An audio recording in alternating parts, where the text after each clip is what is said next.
Welcome to the culture clash. What's going on, everybody?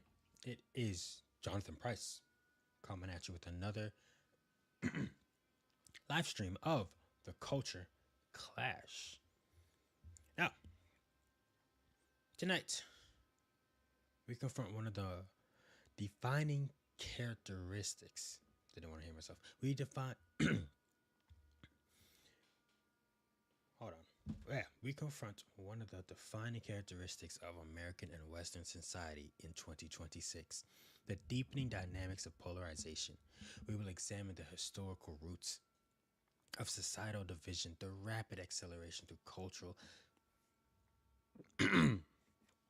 cultural, technological, and institutional forces, the empirical patterns and human cost of this fragmentation, and the profound philosophical, ethical, and spiritual tensions it creates with biblical truth.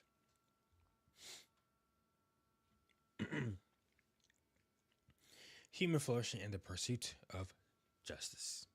We proceed without slogans, without partisan allegiance, without evasion, only with history, empirical data, ethical analysis, and the long-term implications for our nation and the broader West in 2026 and beyond. Now, let's begin with the historical trajectory. For much of American history, despite profound disagreements, a shared moral framework rooted in Judeo-Christian principles, Enlightenment rationality, and constitutional order provided common ground. Citizens debated fiercely over slavery, economic policy, civil rights, but operated with an overlapping assumption about the truth, objective reality, human dignity, and the common good. The melting pot ideal assimilation and civic religion fostered a degree of cohesion, even amid contention. Polarization existed, yet institutions, media, and social norms often served as moderating forces, not what you see in today's media and entertainment and the social norms, even in the schools, all the institutions, the corporations, the DEI, all of that. Although there was a split of what actually happened, we still, media really, came to an understanding. They more like moderated everything. So we'll be going through all that. Yeah. Now the pivotal turning points emerged in the mid to late 20th century. The cultural upheavals of the 1960s and the 1970s introduced radical critiques of traditional authority, family structures, and Western civilization itself, influenced by Marxist-inspired frameworks emphasizing class, race, and power dynamics over individual character and shared humanity. Subsequent decades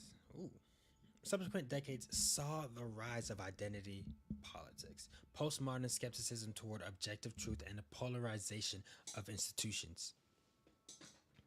The advent of the internet and social media in the early 21st century acted as a catalyst, amplifying voices, rewarding outrage, and creating algorithmic what the heck? Algorithmic. There we go. Yeah. Anyway, and creating algorithmic echo chambers, which we have all seen. It is highly annoying. But by the 2010s and into the 2020s, events such as the 2016 and the 2020 elections, the COVID-19 pandemic response, radical racial unrest, and radical, and debates over gender ideology intensified fault lines. Sorry. In 2026, these dynamics persist amid ongoing global tensions, economic pressures, and technological disruption. The cultural institutional capture has accelerated dramatically. Major media outlets, elite universities, elite, we should say, Hollywood, if you want to keep calling it that, corporate human resources departments and big tech platforms have increasingly aligned around progressive orthodoxies on issues ranging from climate policy and economic redistribution to gender, race, and sexuality. What? Terms like disinformation, hate speech, and systemic inquiries are deployed selectively to marginalize dissenting perspectives. Organizations once dedicated to neutral inquiry or public service can now often function, function as ideological enforcers, or really more than just enforcers, more of like how do you say this?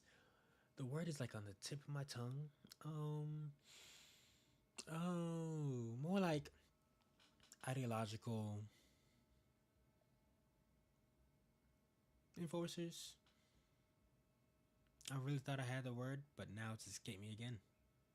I was gonna say like starters. They kind of just push it. Ideological pushers. Who knows? Maybe. We will see if that works or not. We will see. Unfortunately, conservative and classically liberal voices, including those grounded in biblical worldview, face deplatforming, like with Louder with the Crowder, professional repercussions, or social ostracization. Meanwhile, alternative platforms such as Rumble and independent creators, including those in Christian media, have emerged to counter this dominance after further segmenting the information ecosystem. Like how I'm doing now. It's the reason why I even started all this. We needed a voice. And I feel like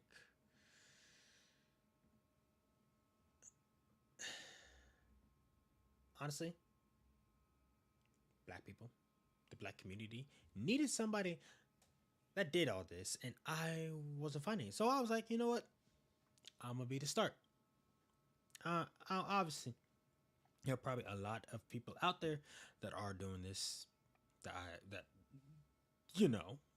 hasn't popped up on my feed for the black community. But to get away from all this race BS stuff, we needed more. That's all I'm gonna say.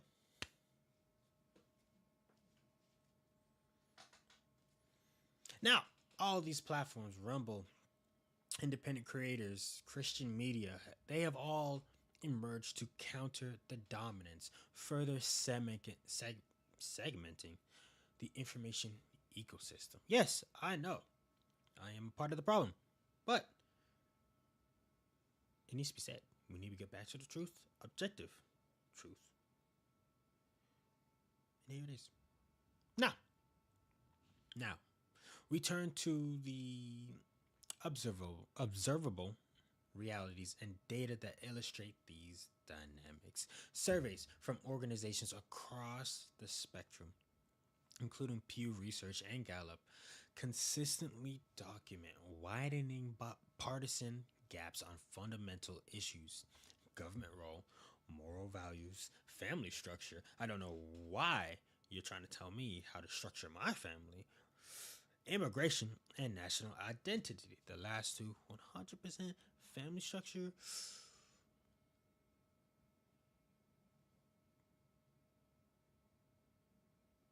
That's for God. Okay. Just saying. Man, I gotta stop hitting this mic. Effective polarization, dislike and distrust of the opposing side has surged, with many Americans viewing political opponents not as fellow citizens with different views, but as existential threats. Now, I see that a lot with Democrats, liberals. To name, well, I don't know. Should I name them?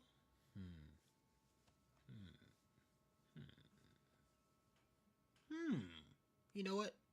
Yeah, Hassan Piker as one. Do you know what it is? There's that little kid Parker, whatever his name is. I don't really care. But yeah, many of those voices just think us as threats. You know, it's because of their worldviews. Charlie Kirk is no longer with us. There's a lot of political violence, especially left-leaning violence, Antifa, just to name one. And really, the only thing right-wing violence was January 6th. That was really just it, just one out of all the political violence. People say that yes, it's right-leaning conservative people who did all that, but in truth, in reality, no. I'm just gonna tell you that right now. No. Nope. All left leaning. Social media metrics reveal highlighted emotional language, outrage cycles, and rapid mobilization around tribal narratives. If you go on threads, which is crazy, I don't know who gets popular on threads. Never heard of none of them. But if you go on threads, it's mostly just women out there posting whatever. I get notifications from on Instagram about it, and I'm just like, I don't care. I don't even go on Instagram that much. Anywho. But whenever I do, there's always a notification from threads. And threads is something different. Try to be like X, but way out there. Just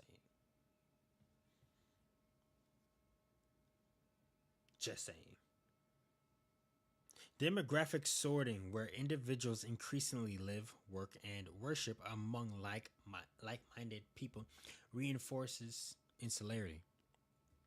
In 2026, this manifests in geographic divides, educational attainment gaps, and differing media consumption patterns that produce parallel realities. Now, how did it come to this point? I will tell you. When people say your kid is a trans, what? When people say it's when the LGBTQ2A plus whatever the frick it's called, when they will try to encroach onto your personal life. When they try to encroach onto your personal life, when people call you a Nazi because of your views. What else? There's just so much. No wonder we see the divide. No wonder.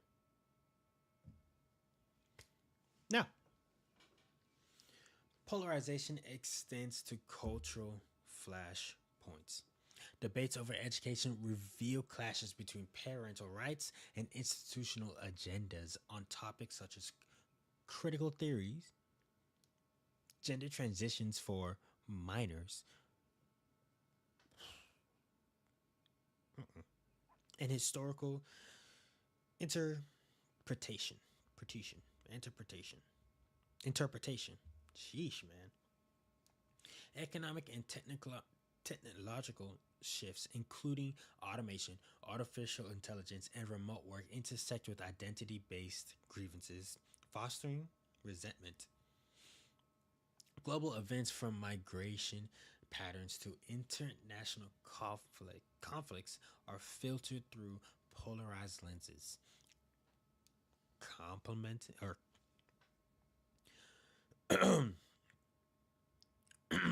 sheesh, man. Compatibility. Compatibility. Who knows? Consensus on national security and cultural cohesion. Is my window open? Hold up.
Found out the problem.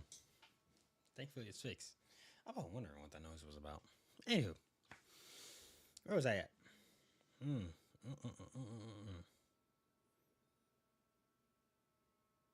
Yeah. So, empirical patterns also show rising mental health challenges and declining social trust and weakened community bonds. Outcomes that correlate with what is it? Chronic division. This brings us to the fundamental clash. At its core, polarization reflects competing visions of reality, human nature, and the good society. One framework, rooted in secular progressivism emphasizes fluid identities, expansive state intervention, and liberation from traditional constraints, often viewing history through lenses of oppression and power. Doesn't make sense whatsoever. Don't know what you're being oppressed for. Don't know what power you have. Anywho, the opposing perspective, informed by conserva- conservatism and especially biblical Christianity, affirms objective truth. And I'll say that again, objective truth affirmed, ordered liberty, the nuclear family, individual responsibility, and the imago Dei, the inherent dignity of every person. I probably pronounced that wrong. Imago Dei. I think that's what it's pronounced. Sorry about that. Anyway, the inherent dignity of every person as created in God's image. And yes, I hope you heard that. God's image. Everybody's created in his image. Scripture provides a counter narrative. Passages such as Ephesians 4:15 through 16 warns against being tossed to and fro from every wind of doctrine, while calling believers to speak truth in love and pursue unity in the bond of peace. Romans 12:2 urges transformation by the renewing of your mind rather than conformity to the world. Great scripture to remember, by the way. Highly recommended. The philosophical and spiritual dimensions are profound. Polarization thrives when societies abandon shared metaphysical foundations if this truth is subjective or power based. Dialogue collapses into dominance struggles. Historic Christianity offers a transcendent anchor, absolute moral standards, the dignity of individual respective of group identity, and the possibility of redemption and reconciliation through Christ. Now, secular alternatives grounded in relativism or materialism struggle to justify tolerance or refrain fractionalism,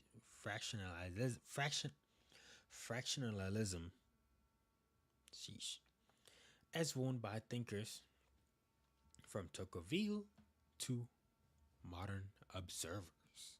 Yes, you cannot justify where you get your morality from because it is all based on the human experience.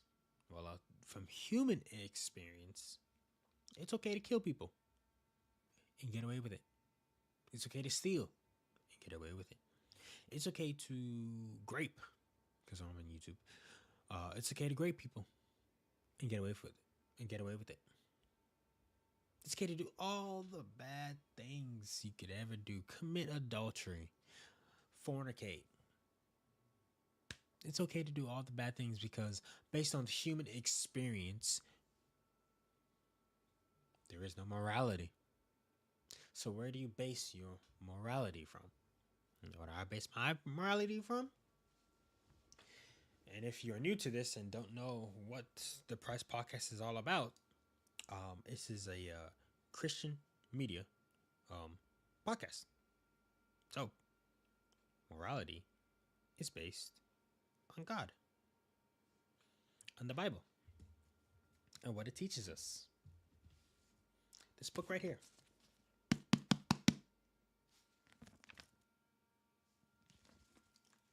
Based on objective truth. And yes, I have it on my desk all the time. If you don't have yours on your desk, or if you don't have something where it's near you, what are you doing?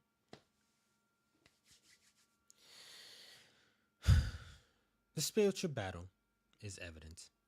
Division often masks deeper rebellion against a divine order, substituting ideological idols for the Creator. Complete and utter nonsense.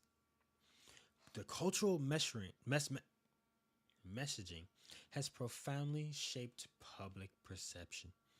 Mainstream narratives frequently frame polarization as solely the fault of one side, typically traditional or conservative viewpoints, while downplaying progressive contributions through cancel culture, speech codes, or dare I say it's international bias.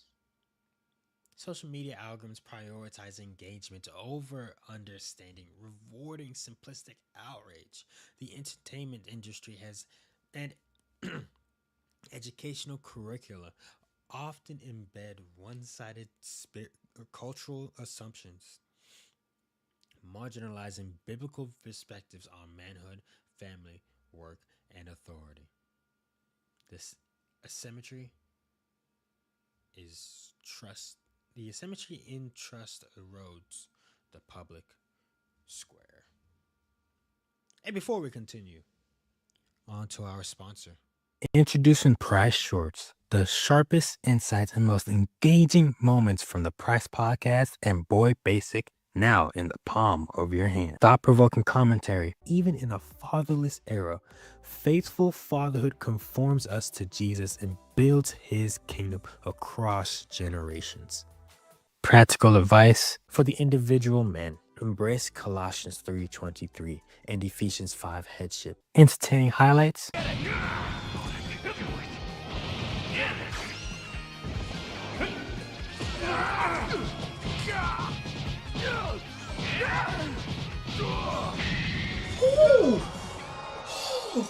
What HP victory! All in seconds. Price Shorts, your daily dose of premium content from Price Media Group LLC. Subscribe now and never miss the best bites. Peace. So go to Price Shorts. That's our clip channel for the Price Media Group LLC. You'll find Price Podcast and Boy Basic clips. Go on there. It's a lot of fun. You see a lot of streaming clips, 100% most likely, and episode clips. So go out there, check it out. But onto the discussion. Now, nuances demand careful consideration. Not all disagreement constitutes harmful polarization. Vigorous debate within a constitutional republic is healthy. Legitimate diversity of opinion exists on prejudicial matters, such as policy details. However, when differences extend to fundamental realities, biology, history, or the nature of rights, just to name a few, compromise becomes elusive. Data indicates that extreme voices on both fringes amplify division. While the majority often occupies more moderate positions, yet feels pressured into camps, socioeconomic factors, family breakdown, and educational failures exuberate tensions, causes cases of genuine injustice or policy failure on either side warrant honest examination rather than reflexive tribal defense. So, for those who don't know, I am a conservative, a Christian conservative. Why? Because I put God before everything else. Anywho, policy-wise, I am a conservative. All right? Now,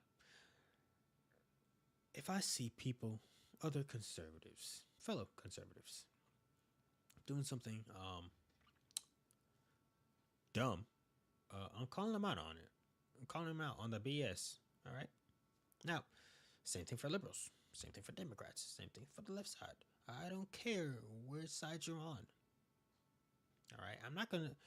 I'll defend the good. Now, there's some theories that, liberals do. Okay, awesome. They're good there, and then there are some bad that conservatives do. Okay, not great. Doesn't matter. Look, I'm going to say something. If it's wrong, it is wrong. If I know about it, then I'll know about it. I mean, come on now. I will defend the good and reject the lie.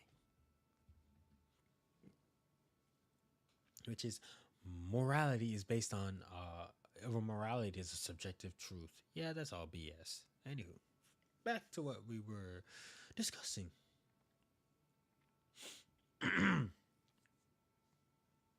Broader implications extend beyond rhetoric. Chronic polarization undermines governance as legislative gridlock and executive overreach become normalized. Socially, it correlates with declining marriage rates, birth rates, and community participation, weakening the fabric of civil society. And speaking of community, we'll do the other ad later. But anyway, economically divided workplaces and cultural risk. Remind me to do that ad. I need to remember to do it. Anyway, economically, divided workforces and cultural risk aversion hinder innovation, and prosperity.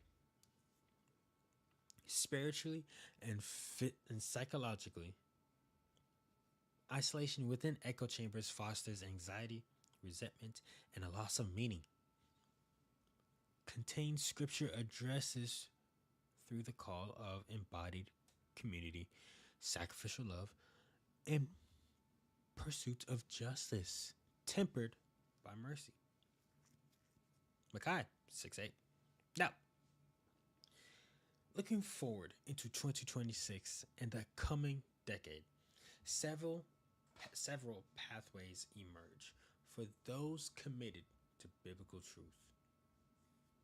Christians and thoughtful citizens should prioritize local action, strengthening families, building parallel institutions such as classical Christian education and independent media, PryceMediaGroup.com, and fostering genuine dialogue grounded in evidence, and charity. Policy efforts must advance federalism, parental rights, religious liberty, and economic opportunity that rewards virtue rather than grievance.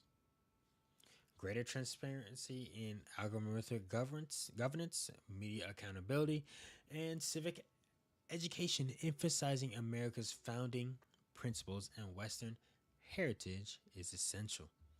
For the church, the response combines moral clarity on issues like the sanctity of life, biblical sexuality, man and woman, not trans and men or female or bi or whatever.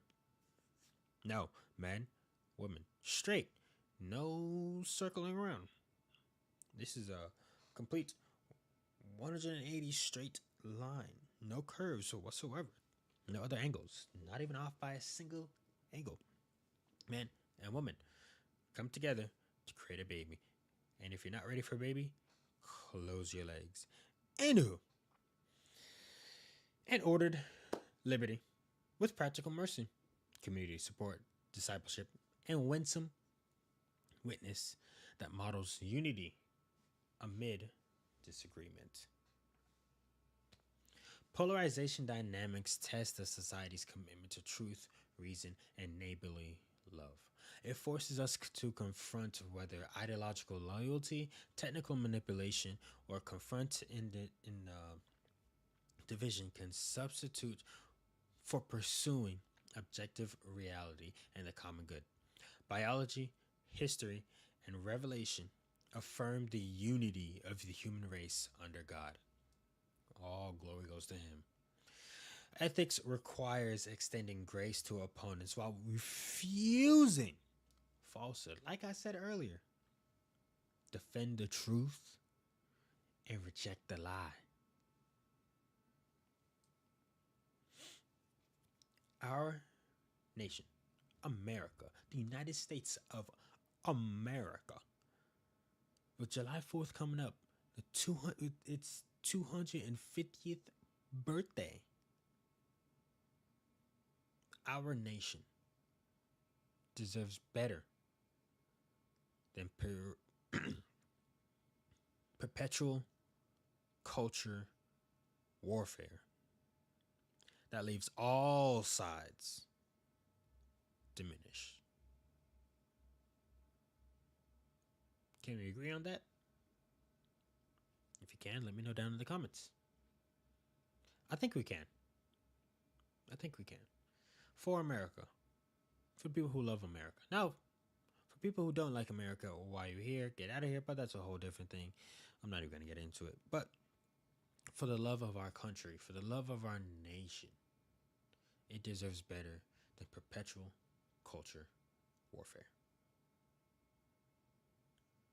We need unity amid disagreements. We're human beings. We're not perfect. We're not going to be We're not going to see eye to eye to every single issue, but we still need to be unified.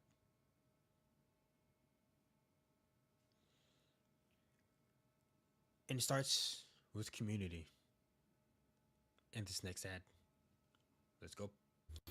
Take a moment to join the Pryce Media community on Discord. This is your space for deeper biblical discussion, cultural discernment, and authentic faith-filled conversations with like-minded believers. Connect with fellow listeners, engage with the episodes, and grow together in truth. Join now at prycemedia.com/Discord. Let's continue the conversation. So yes, join, help out, support what we are trying to do. The Pryce Media community is a Discord server I created to bring community back. And it all starts with you guys and your help. So, with that said, this is the Culture Clash. It is not merely about policy disagreements, but about the kind of people in society we will become. One that recovers shared truth and biblical foundations, or one that descends further into fragmented tribalism. History will record how we navigated this moment. The path forward demands intellectual honesty, moral courage, spiritual renewal, and a renewed commitment to loving God and our neighbor in word and deed. Thank you for engaging for this deep examination. Like the video, subscribe if you are new, share this with everyone that you know. If it's challenged you or clarified your thinking, share it to somebody who might have the same ideas. Support independent discourse that refuses to evade difficult realities. Until next time, may we pursue truth with both conviction and clarity. Keep seeking the kingdom. God bless. This has been the Pryce Podcast. Peace. Take a